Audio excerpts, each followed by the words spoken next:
Ambil lambat ambil lelong. Assalamualaikum bang. Ya bang, Waalaikumsalam. Bang, tanya sikit ni ramai-ramai kenapa bang? Oh ni tengah beratur bang. Kita buat IP hour 1 jam pukul 5 sampai pukul 6. Sekilo 15 udang merah, Kanghai IOI. Wah, boleh tak isi bang? Boleh bang. 15 eh? 15. Tengok bang. Buah fresh lagi bang. Fresh lagi. Ni udang merah Ha. Udang merah. Sini sekilo 15. Sekilo 15 kita buat IP hour 1 jam saja pukul 5 sampai pukul 6.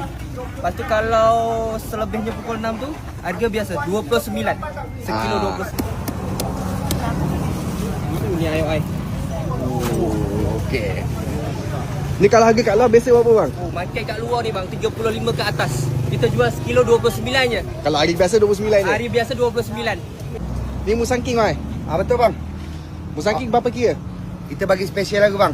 Sebelum tu kita tengok isi dulu bang. Padu tak padu? Okey. Kau tengok isi dia dulu Tengok isi dulu, padu tak padu? Oh, tu barang dia. Wow. Kau punya. Market dia harga 45 ke 50. Ni kita jual 35. Semua saiz ada. Buah besar, buah kecil. Kalau kau nak murah lagi, kau follow je. Gobok budak Johor 1. Hari-hari kita ada lelong. Ini hot item kita bang. Satu bakul banyak macam ni. Ni buah jackpot pakai buah jackpot. Satu bakul 100. Tapi kau tengok isi dia. Kau nampak isi dia. Ni. Ni barang ni. Satu bakul. Kuning. Oren.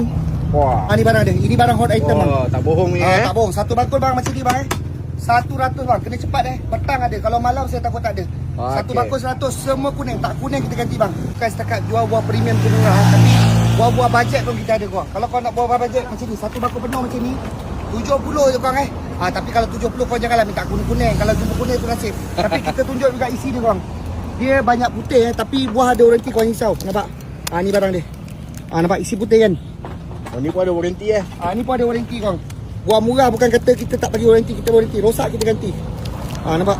Banyak isi putih Ada nak claim buah rosak tak? Kau tengok kalau buah rosak macam ni kang. Abang ni tunjuk gambar je, tak payah bawa buah. Okey Fan, pilihkan buah ni. Kau macam tu. Datang tunjuk gambar je. Datang tak kat gambar je. Macam tu bang, kita tak ada masalah. Okey, terima kasih bang. Waktu operasi kita pukul 5 insya-Allah. Pukul 5 sampai pukul 1 pagi lah. Tapi tengok pada stok buah. Kalau buah habis awal kita tutup awal. Okey baik. Jadi kau nak cari kat mana bang ni?